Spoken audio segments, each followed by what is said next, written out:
Well, Yes, I'll let you do the intro that Chris usually does, I guess. all right. Hey, there it goes. Okay.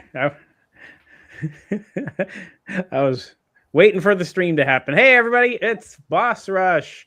Welcome. Yeah. Thank you for joining us on Friday.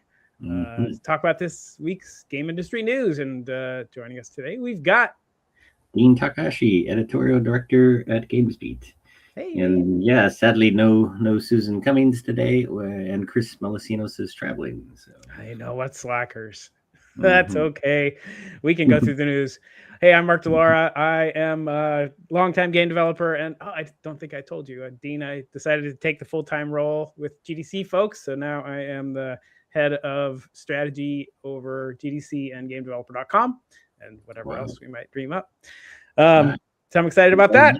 congratulations there. Thank you very much. Yeah, gotta do what we can do Mhm. to make game development easier for people. That's kind of the way I think about it. So it's a good Awesome. gig. You've been doing it What, forever. oh, that's great. What is different about this role than what you were doing just before to pull off GDC? Yeah, so I was mostly focused on GDC. So I've been doing this under contract for what Hmm. 8, 9 months now, but Hmm. mostly focusing on GDC and trying to make sure we landed the show. Hmm. And 25 years ago or something, I ran Game Developer Magazine back when there was a magazine, and Gamasutra.com started up then. So this Hmm. role is more about how, what do we do at GDC, yes, to make it interesting and relevant, but also the rest of the year, the other 364 days. Hmm. Hmm. Awesome. um, yeah, so that should be super fun. So gamedeveloper.com is a big part of that, and we're looking at that, Hmm. and how can we make it even more relevant and useful for developers, make it valuable. So Hmm. yeah, Well, lots to do. your last event got 20,000 people there, so I think that's not bad. Yeah, but there are way more developers than that out there. I'm like, Uh, uh, I love GDC and have been going to mhm. GDC like for 30 years or something. And Mhm. I'm happy we had a good show this year, and a lot of people had a good experience. But a Mhm. lot of people can't come because they're outside of the U.S. or it's too Mhm. expensive, and so thinking of ways to either bring GDC to them or grow the site or whatever Mhm. else. Um, you Mhm. know, Lots of Ah, experiments, I think, is the rule of the day. So try things and see what people like. mhm. Yeah. Oh, So nice. Very nice. that's the fun part, Um, and hopefully a lot of stuff with you. yeah. Yeah. Happy to. That'd be great. I had fun doing the indie game publications panel. Oh yeah, And, Perrin Kaplan moderated that, and we had Jeff Grubb, Nathan Grayson, and Stephen Totillo. So yeah, it was a nice session. So. that's awesome. The one terrible side effect of me being more involved with GDC is that I got to see very very few sessions, and so when those go up on Vault, I've got them queued up to catch up on. Yeah, I think I only got to two sessions anyway as well. But I did like the whole. I think I accomplished a lot at GDC through going to all of the side events as well as the main events. And we had our side event, but there were Which was amazing. very good things like the CEO summit that Drake started, and then the I think the Griffin Gaming Party was very crowded as well. Oh yeah, I heard Uh, that. and yeah, just lots of meetings with people. I think the lounge inside the Luminaries session was a good place to go hang out and meet people as well, and that was very good. Awesome. I love that this year. I don't know if too many people knew about that. We had tried to target executives in the industry a little more this year and make Hmm. sure that GDC was valuable to them. So the Luminary Speaker Series was part of that. Hmm. It was light. It was 5 talks on each of 3 days, and then there was an area where we had a quiet place people could go and take meetings and have coffee Hmm. and this kind of thing called Exec HQ, which was in the Hmm. YBCA forum. I always Hmm. forget the name of it. It's a long name. Um, just off the garden. And that was a good Yeah, place to go hang and meet other folks and take meetings. yeah. So yeah, I think that was received really well. Hmm. I'm glad it went well. So we'll probably do more of that kind of thing. And I'm stuck in now in my brain is Hmm. um, I, I'm really happy that worked out well for executives in the industry. Hmm. And what about other groups of people who don't maybe also could use some help meeting their people and having places to hang out. And the lawn this year, a bunch of it was taken over with the food area, and the intent was to level that up so people could have an even better experience there. But I think the side effect was that it took up a bunch of space, and I'm like, okay, all right, we need to, what's the best way for us to make sure that indies have a great experience at the show? So think about that. So, yeah it's always good to continuously improve, and looking forward to seeing more of what you guys do. Yeah, thanks, man. Yeah, we can compare notes. Your event's coming up too. Yeah, I'm getting into that sort of white knuckle stage of getting the program together. And for GamesBeat Summit, we have now 38 days to go before it happens, and some side event things getting started in 37 days. So that's we'll see where we are on the head count here of the speakers.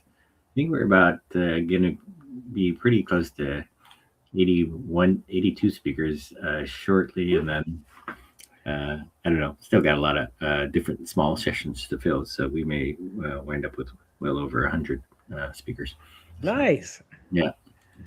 I didn't know you had white knuckle time anymore. You've done these things so many times. I figured it was just like, no problem. That's the way the event business is, I think, right? And I don't know. Yeah. I can see why some people don't want to put on things like E3 anymore. Right? Yeah. I was only involved with part of the Sony stuff at E3, for 5 years or so, and Nintendo stuff for 2 or 3, and just the bits that I was involved with were always pretty hair raising. But I was watching everybody, with the booth layout, booth setup. Yeah, it was something. It was a lot of work. Yeah, I still miss it though. Yeah, ours is all exec conference. It's in Marina Del Rey at the Marriott, and really geared towards sort of the senior people of the game industry. And we should have a nice event again. But we should talk about some news. Let's do that. Let's talk about news. There's no like fancy news graphic. News. Okay, that's my fancy graphic. We don't have the special effects and sound effects. I know. I'm such a slacker. I have to fix that. But yeah, I published a story this morning that was fun to do. Sort of scheduled an interview finally with Matthew Ball to talk about this slide deck that he put out about the state of the game industry. There's 165 slides, and the sort of the one he added at the end was the most interesting, I thought, where he noted that if you have even something like 5 to 7 to 9% growth in the game industry every year, in spite of all of the challenges that have been happening, and then you back out the parts that are growing, and you get a net growth of 0. And the parts that are growing are, Roblox, games in China, games published by Chinese developers worldwide. And he separated that part out because it's really not a market that most Western game companies can participate in, right? So, and then the part taken by platform services as well.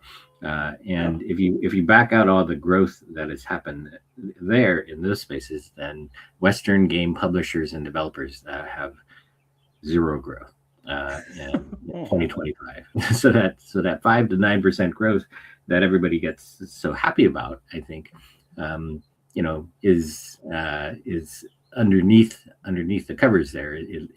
It kind of has a weakness behind it, and the reason for the weakness that he pointed to was this attention war challenge that gaming has had, in the last few years, where there are what we would call maybe addiction markets that are stealing a lot of the attention of players, and those include a variety of things like there's YouTube and TikTok for sure on sort of folks with short attention spans, but also more of the addiction markets, which include online gambling and prediction market betting, sports betting, OnlyFans, AI companions, crypto and meme coin activity. So all of these things are growing fast, and therefore, taking away dollars that people might have otherwise spent on the game industry, but also taking away their time. And so Matthew and I had this nice conversation about, like, well, what does this mean? Does this mean gaming is going to lose? And he doesn't share that opinion. He's really more hopeful and optimistic that there are things that are kind of that work very much in gaming's favor. Roblox is an example of catching them while they're young, right? And the addiction markets can't do that, right? it's often illegal for them to do that, right? And the sort of invasion, the sort of counter invasion that gaming can do into mass culture with things like going into movies and TV shows and having a huge presence on both YouTube and TikTok, right? So there are these sort of countervailing sort of benefits that put some wind into gaming that mean that it could still be the most dominant culture of all of mass culture, right? So that's the hope. Yeah. That's interesting. It makes me think about that whole argument kind of line of thinking, but to me it makes sense that he points out things that could be trouble, but also things that there is gaming still has a fighting chance, right? Yeah. I mean, we've had this discussion around engagement versus addiction for ages. Because that's, I mean, as games, our bread and butter is engagement, right? If people aren't jumping in to play the game, if they aren't interested in the game after they play through the first level or two enough to stick around and play it, then what are we doing? I kind of think of games as being the experts at engagement. But where does it cross over into addiction? And I look at some of these other places, and I don't know what I don't want to badmouth good work of other people, but the bad design patterns are things that you can see for sure. I don't know. And I've let's see, I'm just looking at my Steam thing here. I put 136 hours into Arc Raiders. So is that an addiction, or is it just really? I feel good about that. I don't feel bad that that's where I put my time. There are definitely people who are maybe jumping from game to game to game. I'm not so much like that, right? I will play a lot of one game through, and yeah, I did exhibit some of the behaviors that are bemoaned by game companies. Like I play Call of Duty every year. I put dozens and dozens of hours into one game, same game, not trying as many new things because of that, right? So I don't know. So that doesn't sound too different from people who are maybe streaming 135 hours or something else and not playing games. Are you spending much money when you're playing big games? Not tons of money. Well, I don't know. Maybe this is part of the problem.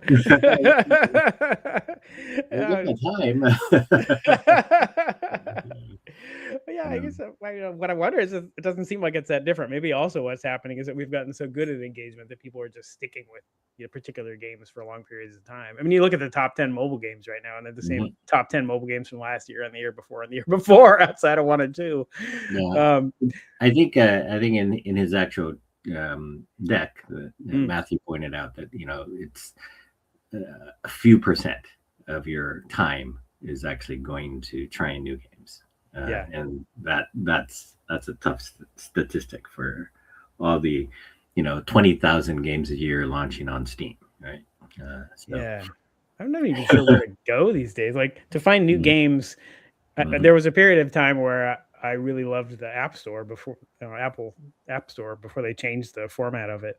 They did a really good job of highlighting games, and so I would find games there, a couple games a week to try. And I go to Steam, and I don't really feel as an experience to search through to find new things. It works for me terribly well. So mostly what I hear is through friends and through news sites. And how about you? Where do you hear about new games? Well, fortunately, people send them to me all the time, and it's the challenge of like what catches my attention. So usually through trailers, I think Ah, the art style, like looking at those things first, and then seeing what kind of fits into the categories that I like. I like a lot of military simulation or strategy games. But when around family, like I enjoy all the family games as well. Uh, but yeah, I like narrative stories. The Last of Us series. I love all those things. A lot of shooter games, but also some other variety as well. do you go through every year after award ceremonies? I write Mhm. down 15 or 20 games that I should try, and maybe try 3 or 4 of them. But I always I always mean to. You ever do that? uh, yeah, and like I think at first I didn't play Clair Obscur, right? Yeah. And I just sort of said, "Oh, I don't have 100 hours, so I'm not going to try Yeah. to get into that one." But then it kept winning every single award, right? And Right. I was like, okay, now I got to put some time into it. And I don't know exactly where I am. I'm like 98% done, maybe. Nice. Yeah, Yeah. now I've got to go back and backtrack and get more powerful, and then once I do that, then I can go in and Oh, finish really? Oh, finish up the no. Oh, bosses. yeah. But yeah, Yeah. I think I had the same so, reaction. It was Ed Freeze who was talking about Claire Obscure over and over to me. mhm, We'd have mhm, Seattle area lunches, and he'd be like, "Oh, Claire Obscure is going to clean up this year." And I was like, "What's mhm, the deal with this Claire Obscure game?" Finally, I was like, "Okay, yeah, I'll go on and I'll stream it." mhm, So when it's a big game and I'm not sure if I'm going to play it for long, I usually mhm, try to do it Xbox Game Pass streaming if it's on Game Pass, which mhm. right is stream. I Holy think shit! you froze for a Oh, yeah, this is second. kind of amazing. No wonder everybody loves it. Mhm, mhm. But I didn't play it more than Yeah, about 10 hours. I have family working on the Skybounds game, but I was playing the Invincible versus fighting game last night. They're in a Oh, open beta right now for 3 days, uh, and then uh, I've hit games like Last Flag is coming out on that's right. April 14th, and that's a game from the Reynolds brothers of Imagine Dragons fame, Nice. and that's going to be very interesting to see whether people will gravitate to their very narrow focus on capture the flag games, right? So we'll see. And then Dispatch, I enjoyed Dispatch. That was like Oh more yeah, like a yeah, so Telltale good. game, right? The Yeah. narrative game, right? And I think I didn't quite grasp the mechanics of it, so I was ranking extremely low compared to completing the various missions and all that. But I like the story, and that was Yeah. good. Have you played another Kiln is in an open beta right now? The Hmm? Double Fine game Kiln. Have you tried that yet? Oh no, yeah, I should check that one out. I usually like Double Fine games. Yeah. I like the Keeper game, Lighthouse Oh game. yeah, yeah. This is very it smells like Keeper to me. Just I think it's a Double Fine graphic style. So this is Yeah, the latest sort of game to come out of their game jams for folks listening in. yeah. I think the open beta is what was yesterday and today and tomorrow or something like that. Something Mhm. like that. So go Okay. to Steam and pull it down. Yeah, and I like Arc Raiders and Last Flag, and we were able to do interviews with the CEOs in both of those games. Oh yeah. So Oh, I love that. we did in-game interviews in Arc Raiders, and then with Patrick Sutherland and Owen Mahoney, and then on Last Flag, both Reynolds brothers and Mark Chandler and some of our friends got together to play Last Flag and interview them at the same time. So that was a little harder because it's an action game. You're getting slaughtered at the same time as you're trying to put together clever Yeah. questions in your brain. Yeah, Well, let's see. What other news is there this week? news. I saw news from you about the Boss Mode Award nominees this week. Oh yeah, Tell us yeah, more about that. yeah. We have a brand new award for 3 different kinds of awards, like lifetime achievement and other kind of boss sort of behaviors for women in games.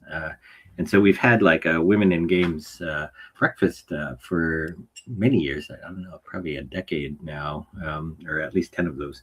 And so we finally now have an award to join our Visionary Awards, where we give out 2 awards, one for being Best Visionary and then one for an up-and-comer kind of award.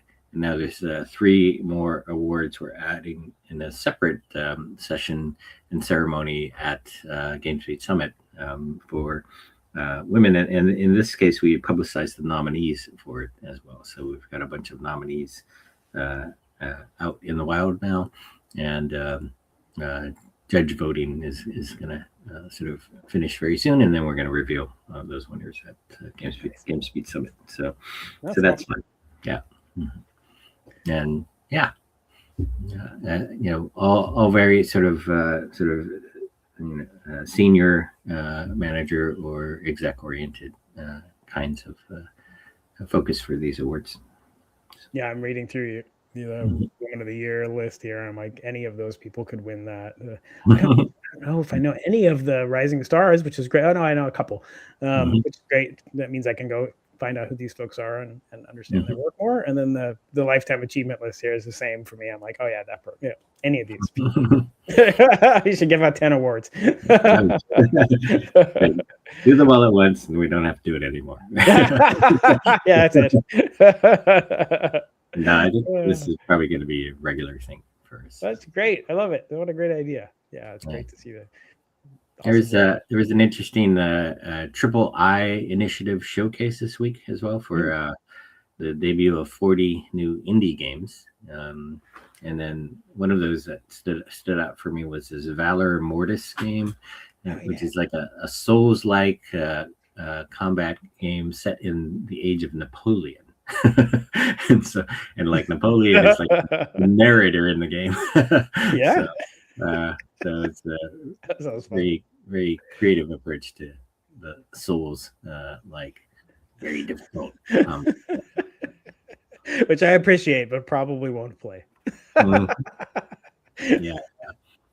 Sometimes there are merciful Souls-like games, but some are very unmerciful.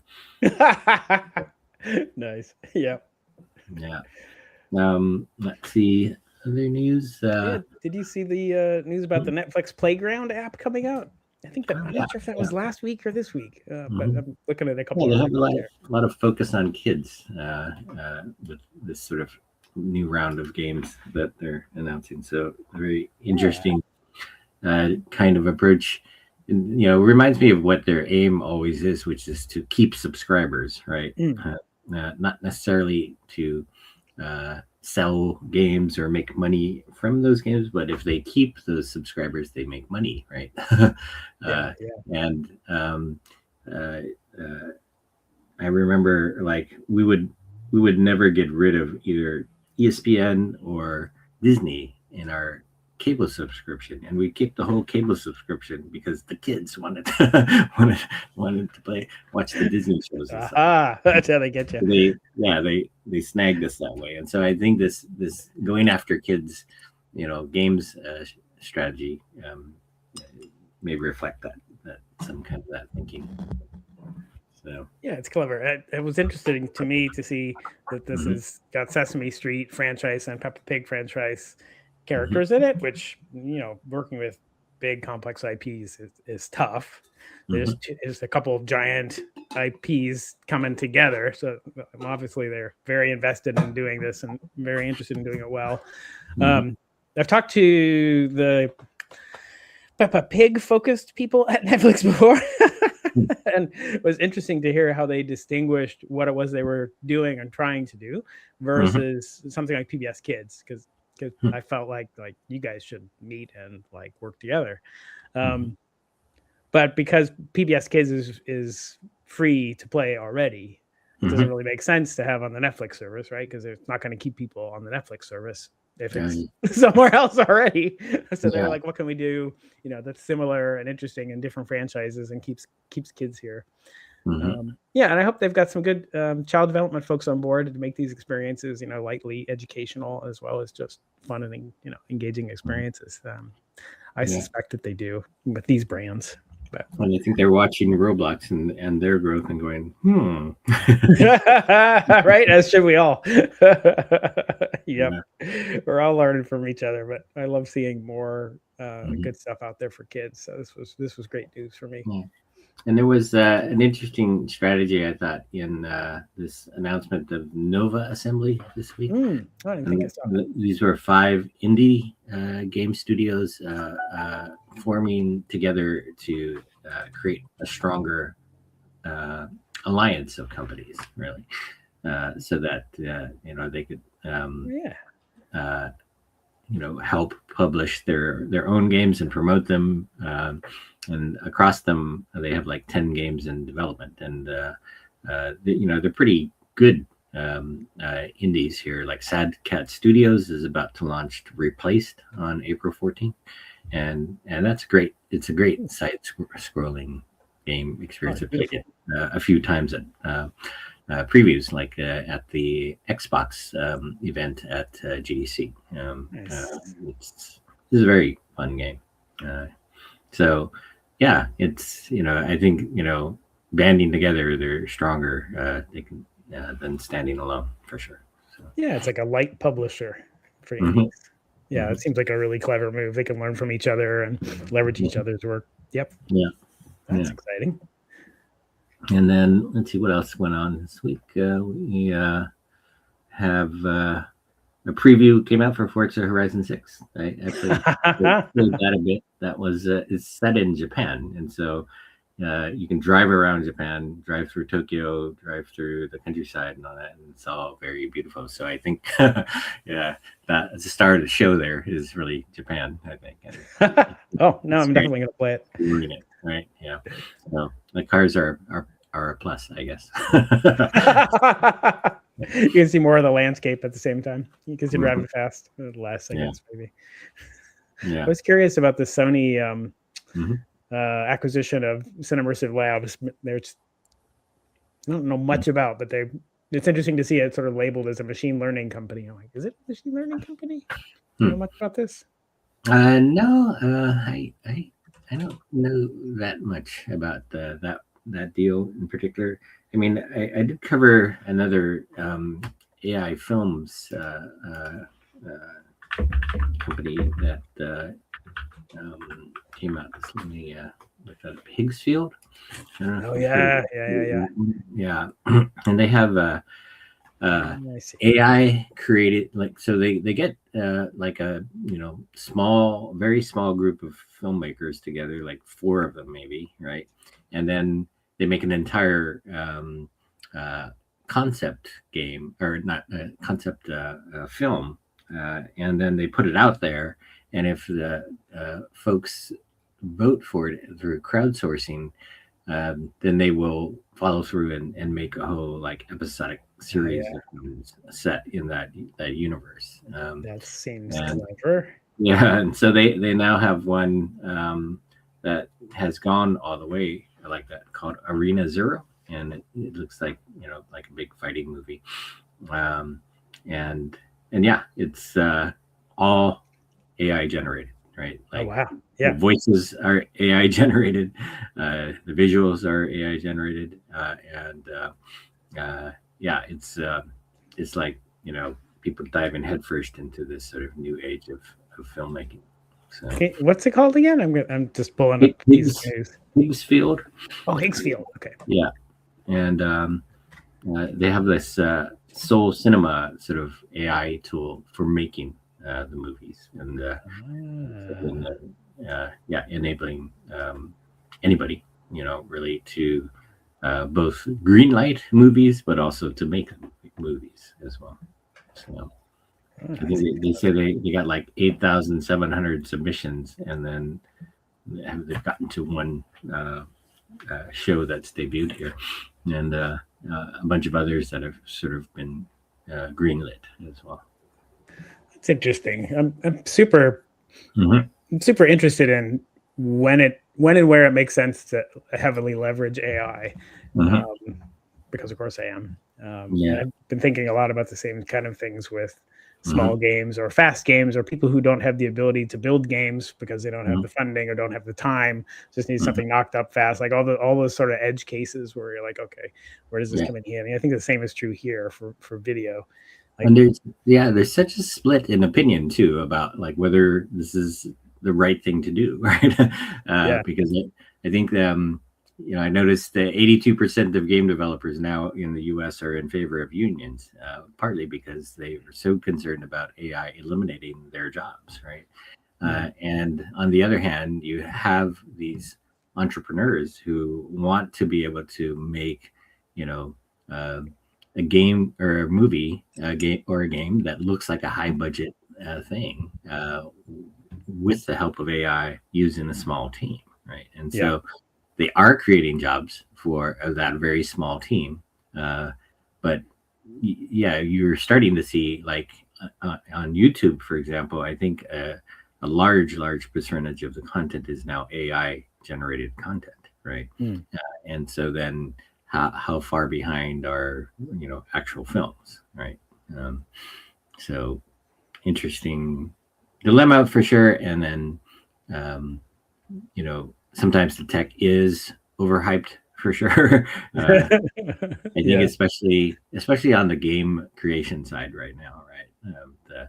The generation of games is the visuals are not so great. I was just talking to Gaijin Entertainment, the maker of War Thunder, right? And they said, um, we make realistic military vehicles and planes in our games, and you can't just make stuff up, which is what generative AI quite often does, right?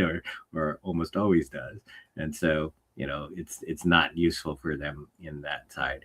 But on the vibe coding side, they said in the last few months that with the latest release of Claude, they felt like they crossed a line where um, checking your code through a Claude hmm. now is a very necessary part of the experience, right? Oh, Of that's interesting. programming, right? So that's interesting to hear from someone who's um, knee deep into that process. I think. Yeah, that's interesting for me to hear you say that you've been hearing that as well. So it seemed like Mhm. around January, mid-January this year, in Mhm. my communities of friends as well, there was a crossing over. I've been farting around with vibe coding and using it for stuff, but Mhm. nothing serious. And then suddenly, some people who had mostly been ignoring it in my community were like, "Wait, y'all got to go check out." So it was a couple models in particular. Codex was at Mhm. 5.3, I think, and Opus 4.6. It was something like that.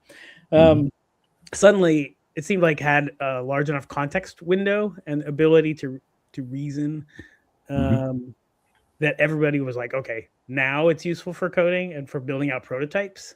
Whereas Mhm. before I felt like we were just messing around. Like now it's actually useful, like as a valuable tool, and trying to figure out how to integrate that properly into our pipelines, whether it's accelerating our prototypes and then building from there, or I don't know. Mhm. The As it gets more useful as a code generating tool, Mhm. the ability to go from AI generated code to making modifications as a human becomes Mhm. harder because Mhm. here's AI generating 50,000 lines of code, and now you've got to go and make a particular tweak for some reason, like you don't understand anything that it's written. So how do you do that? So Mhm. that's a curious and interesting new opportunity for coders. But Mhm. it is shocking the extent to which it's good. I hearing this community of people, I went and took a code base that I have that I've been working on and off on for 6-7 years, Mhm. and just fed it to it and said, Mhm. I want to extend my code base in this particular way. Like, Mhm. I like made sure my GitHub, check-in was like solid in Mhm. case it screwed something up. Mhm. And it just said, go and see if you can do this for me. And it grinded for like 10, 15 minutes, came back. I was like, okay, I've done this, and here's a script I want to run because this data format that you made seems like it's not super optimal. So I'm going to run a script on that. I'm going to regenerate, the data from your source file. And then here's an algorithm that you can use at runtime that I think is better than the algorithm that you were using. That'll work better. And but you have to approve me to run this script to do it. And I was like, well, Oh, wow. okay. I was like, didn't expect that. And so I ran it. It actually did. I'm not sure that it was, really an improvement, but in terms of process improvement and speed improvement for me, like it saved me 20, 30 hours of time if I'd done that myself. I was like, oh, okay. Now I'm on board. Yeah, I mean, interesting to hear that, because I do hear that a lot of the solo entrepreneurs making their own games, in their spare time, they often take 5 years or 10 years to get those done, right? Renee Gittins is a good example of somebody who took 10 years to get her game done with, no more than 5 people at any given time, with her as the real sort of producer of everything, right? And so, I think if folks like that, can get their hands on better tools, again, it's a game changer for how fast they can move, I think. So yep. And we've kind of had this leapfrog over time in the industry as it is, in terms of trying to find ways to make it easier for people to solve common problems, whether that was me copying things out of a magazine when I was 10, or people, reading the big black book, like Carmack and all those guys who were sort of pioneers of programming in the industry, and the huge tomes that they wrote about how to do programming back in the day, to game engines being available, tools and middleware being available. And so this seems a little bit like an extension of that, as long as we're in a happy place with the ethics of how we've trained these things and the code that it's been trained on. I think it becomes a really useful tool, and we're just still finding our way and how we live with it and utilize it. So and at the same time, and all of that seems like it's a very benign space as well for the absorption of new tools into the industry, I think, where I don't know how the end users are going to wind up is with things like the reaction to NVIDIA's DLSS 5. Right? I have not seen NVIDIA change any position on what they did there, but I think they switched it from a tool that was really meant to speed up your graphics in all games to something that tried to improve the quality of what was there, and improve things like shadows and lighting. And what they got was a very negative reaction to how it looked like they were changing the art, really, and they were changing things like faces, like the lead character of the Resident Evil Requiem game was the one that they showed, and after they did a pass, the lighting sure looked better, but it also looked like her face was different. Like a different person, right? And another one showed someone who had a lot more wrinkles, and so then these are, I guess, in the textures of the faces, but they said that they respected the artist's intent by not changing any of the polygons, right? And so the underlying polygons are all the same. But, if you change the textures, it turns out that it may look like a totally different person. Or a person that's 20 years older, right? I hope that what's happened with that was interesting to me to see the reaction to it. And it is such a change from DLSS 4 for sure, right? So, I hope and suspect that what's happening now is that NVIDIA is listening and they're figuring out, okay, how do we make this a tool that is hand in hand with the game developer, so that the developer can actually make the choices about how DLSS 5 is making these changes, so that the characters look the way that they want them to. Yeah. I mean, that would be the right way. Yeah, the good thing they did was they announced this, but they also said it's not coming out until the fall. right? And Yeah. so And nobody can run it, right? It took like two 5090 class GPUs to run. yeah, I was like, yeah. oof. I think I don't know. Maybe they need a new graphics card to come out soon. I know it's gonna kind of cost like $1,500 though. Yeah, yeah, yeah. That I think that part they said they were optimizing still, but the fact that they had to run it in the demos on two graphics cards was pretty early stage tech. Yeah, it'll so they have plenty of time to evolve it, so that'll be interesting to optimize it. So Monica Madrid asked a really good question, and I'm sitting here noodling on in the back of my brain. She's just asked, what do we think about OpenAI's announcement that they want to create a replacement to GitHub, which I hadn't heard, but kind of makes sense.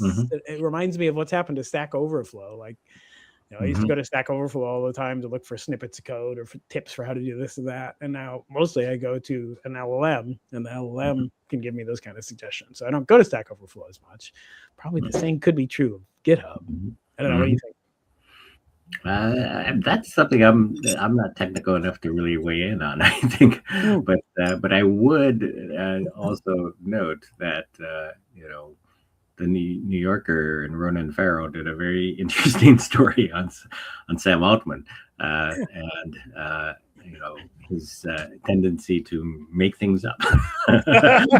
Oh yeah. And as the leader of OpenAI, in which so many people are putting their trust, right, and betting the future on. I think probably one of NVIDIA's very top customers as well. I think this is really worth reading as well. Oh yeah, I should go read that. That's interesting. Yeah. So I think I don't know that it's always awesome for a single proprietary company to own some things that are so extremely important to a wider community, right? And so maybe GitHub needs to be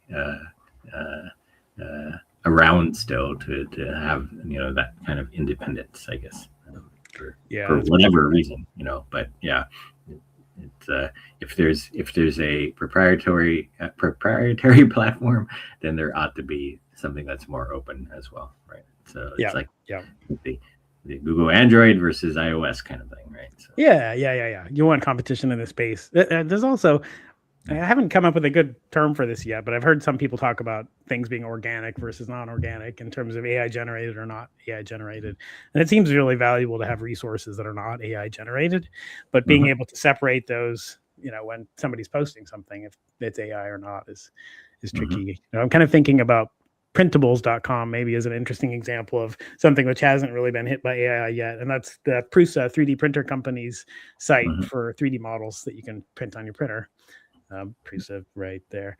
And then, you start to get into these very tricky legal situations too, where like I noted that most of the content very well, if not already on YouTube, could be AI generated, right?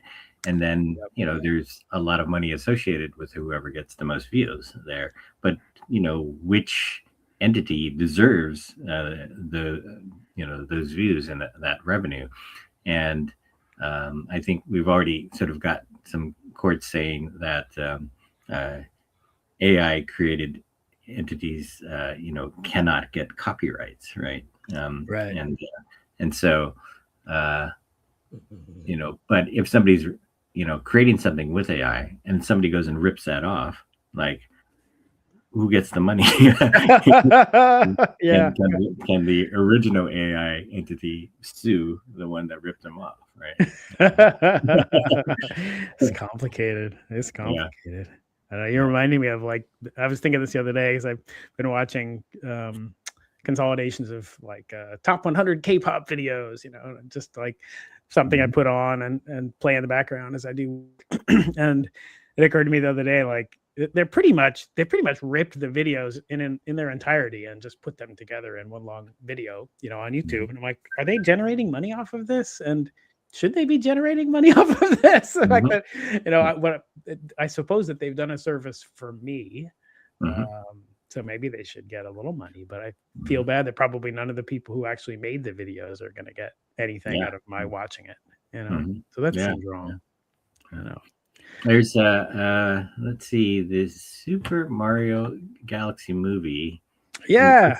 First 5 days they made 372 million. The last I checked, it was 414 million. I should check. Whoa. I almost went. They had it in IMAX here at the Pacific Science Center, which is just a couple blocks from me. I was like, I should go, but I've been fighting. Oh wow! So let's see, how many days is this now? This is about 9 days now in, and they've got $437 million at the box office worldwide now. And that means, I think, that they passed Project Hail Mary now. Oh yeah! Wow! This movie of the year. So that's amazing. Yeah. So 437 million. I wonder if they're going to beat the 1.3 billion that Super Mario Brothers movie made from a few years ago. Yeah, we should compare the curves. Mm-hmm. Yeah. So how many other game-focused movies are in development right now? Oh, I mean, I know that at least one agent alone had options on dozens of properties. But, I think as many as can be greenlit, I think are happening, which is again very interesting. Alongside what everybody says is like the collapse of Hollywood right now, right? The latest, I think, company going through tough times is Bad Robot, J.J. Abrams company. Yeah, right. And I think they were sort of, leaving LA, going to New York, and starting to work with just a small group of producers, and sort of going back to small teams. So Hollywood itself is having a harder time than the game industry is, for sure, I think, and part of that is globalization, right? I think so. And so even a place that is as sort of rooted in LA as Hollywood, like, I think it's no guarantee that it's always going to be there, I think.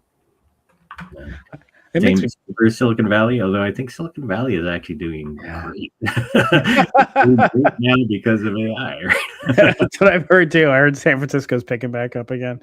This is interesting. I wonder if it is. So that's interesting when you describe Hollywood that way. I hadn't put these two things together in my head, but seeing the Bad Robot announcement made me worry about the Bad Robot Games people. Of course, I've heard that they're okay, but are they fighting the same headwinds that we are? In the game industry, it's basically a cross between the attention economy and the forces of globalization.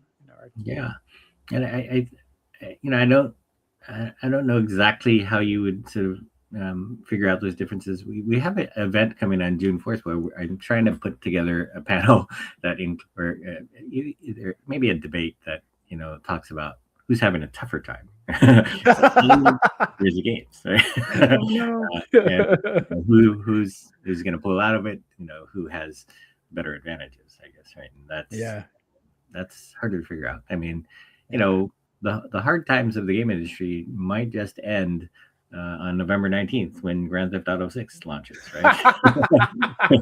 Well, the hard times for a group. So then, and that goes back to, like, it's always a case of winners and losers, and that was one of the things that I talked about with Matthew Ball, which really is that averages, can look good or they can look bad, and the average growth of the game industry looks really great, but who's winning? It turns out, like, it's not the Western game publishers and developers anymore, right? It's people on platforms like Roblox, or it's China, right? And so I think you get to some of the same, I guess, conclusion. I think when you're looking at, like, who's winning more broadly too, and I don't know. We'll see. Yeah. You're making me sit here and ponder whether we have some bias of data at all either. The data that we see, where it comes from. It feels I pointed out to Matthew Ball, I have this blind spot because I don't study those other industries, right? And he's one of these few people who has, and he wrote like a long piece on OnlyFans, and I was kind of like, why is this gaming guy doing that? It's like, why does he care? How much revenue is being generated by OnlyFans? And it turns out this is one of his longer term things, is like to look at your neighbors and look the other folks who are trying to make use of interactivity around you and see how they're growing compared to the core source of interactivity, which is gaming, right? And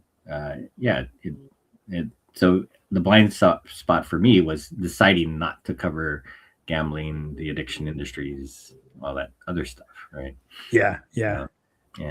And so I had no idea that these things were growing faster. Yeah, but they're also growing from a lower state, smaller base, right? Yeah. In some ways, like OnlyFans is a small base, right? But yeah. It's like VR. When VR hit again, this we're coming from zero, and suddenly like, oh, look at the huge 8 million% growth this year from almost nothing to like, wow, we should invest in VR. Yeah, but it's still a tiny like amount. Yeah, but the amount of dollars for some things, like say prediction markets, like that $500 million worth of bets happening on was it Kalshi or whatever? Or Polymarket. So I think paying attention to a larger universe and the things that are they always tend to show how connected things are, like especially across tech, games, and entertainment, right? So yeah it makes me wonder where the crossovers are. What's the Polymarket cross video game, like Polymarket cross Papers, Please, or something? What's that game look like, and when are we going to see that? Interesting times. It's always something new, right? That's what makes the game industry fun. And there was a good story that Ryan McCaffrey wrote at IGN, right, about how in some ways technology represents an existential threat to the game industry right now. That is the shortage of memory, right?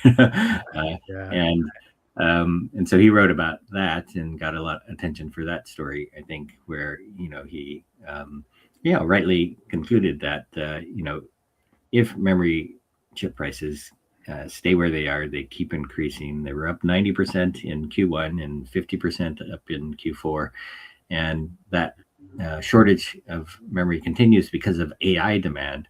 Then the game industry can't launch new systems so easily, right? They may have to launch these new game consoles for $1,000 or more if they want to get to break even. And there was that one small company that said that their costs on their $2,000 handheld game machine had gone up so high that they would have to charge $4,000 to make because of memory increases, right?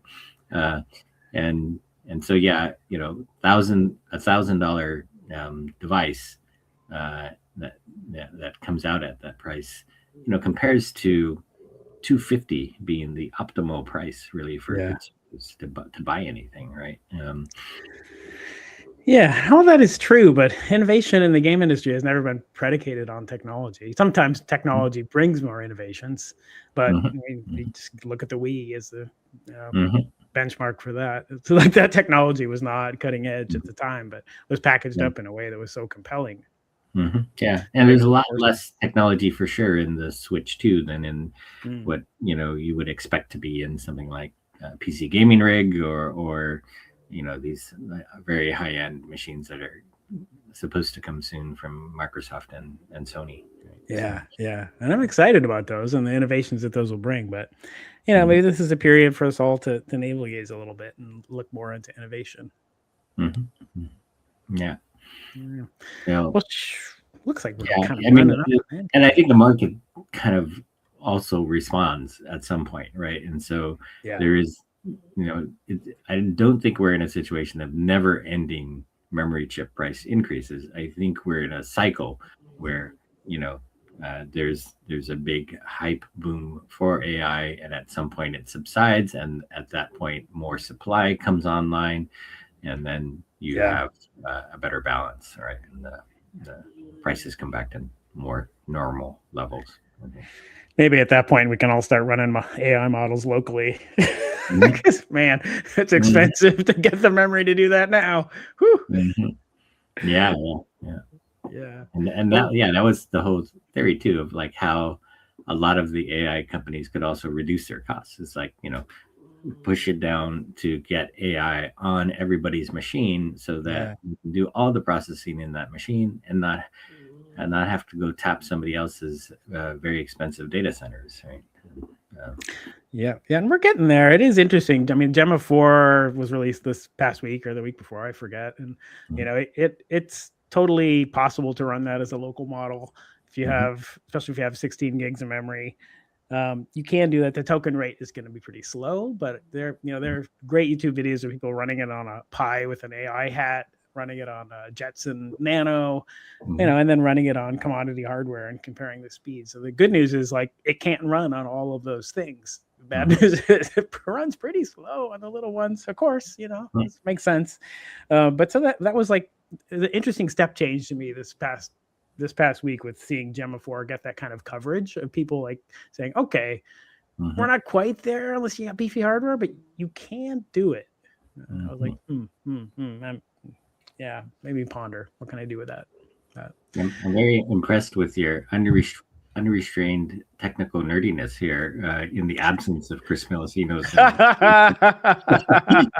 Oh yeah, he's running down the road on all the retro stuff, and I'm like, what can I do with the crazy AI models that I haven't thought of? Like I'm gonna run this on my Raspberry Pi and identify patterns in the flight trails of the planes going overhead. I don't know, that's kind of where I live. It's like that. Yeah, we're geeking out today. I love it. It's Geek Day. Well, what are you playing? We're like running up on our end here. Yeah. I did play some rounds of Invincible Versus, and wow, it's a complex fighting game. Just like if you think back to other fighting games and how complex they are, like and all the combos that you can use against somebody. And they use against you in a fight, and you're like, "What just happened to me?" Because somebody pressed 5 buttons at once or something, right? And so it's a true fighting game, like for sure, right? And then I'm also always going back to Arc Raiders, and I'm at level 62 out of 75 now, so I got a ways to go. But they just launched, a big update. Coincidentally, I think that the aggression-based matchmaking that they had in it for sort of peaceful players and player killers, separating them into different groups. I've been getting killed more. so I'm not sure whether they're playing with that line of allowing the mixture of these types of players. But we don't like to play with each other usually. That doesn't bode well for me. And fairly player, I go out and collect stuff, but they have an update, and it's a very interesting update in that they made the world more dangerous. And so I think that's possibly something that can get some of the hardcore players back into it, because they've already hit their level 75 right? So there's more things that are coming that look like they're trying very hard to hang on to their concurrent players. This is what I think of as the World of Warcraft problem. When everybody like reached the level cap, which was 60 or something back in the day, I forget, and then it was 70, and then it was 75. There was like, just watching the evolution of a game like that, where you're trying to keep your most engaged players is fascinating. Good problem to have. It's interesting that they have done a lot of updates so far, but they have not changed the level cap yet. All right, I better get in there and play it.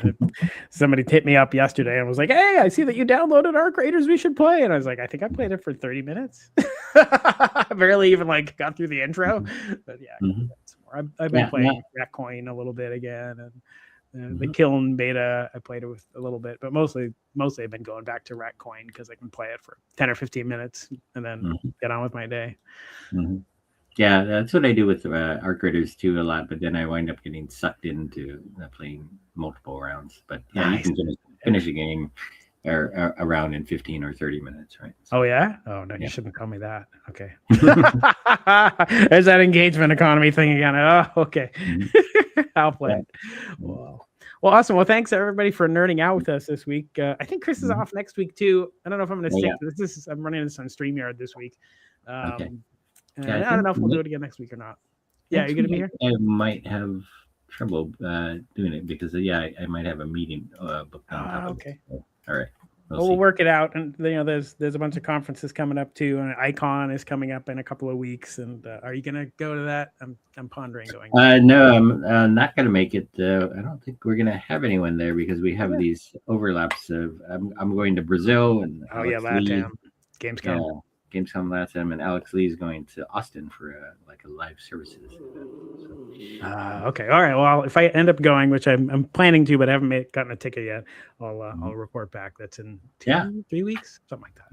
Yeah. Anyway, great talking to you. They just announced Andrew Wilson is going to go. Oh, really? Oh, I didn't see that. Oh, that's awesome. So, I haven't heard a genuine talk from him other than the earnings call for years. Time, right? Yeah, that sounds super interesting. Oh, yeah. All right.